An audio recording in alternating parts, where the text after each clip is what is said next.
Kung imong tan-awon bitaw ang John chapter 3, niingon si Jesus kang Nicodemo, sa pagkamatuod, nagaingon ako kanimo, gawas kung ang tawo magpakatawo pag-usab, dili siya makakita sa gingharian sa Dios.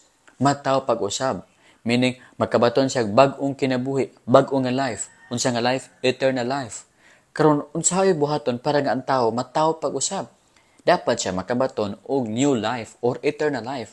Kung basahon nimo ang istorya nga sumpay-sumpay ni ani, guys, good about eternal life.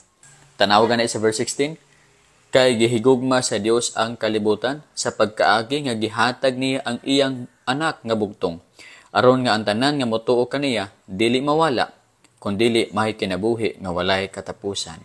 Mauning pamaagi para ma-born again ka, magtuo ka sa Ginoo, ug dayon dili ka na mawala, dili ka malaglag, apan makabaton ka og baong kinabuhi. Unsa ang kinabuhi? Kinabuhi nga walay katapusan.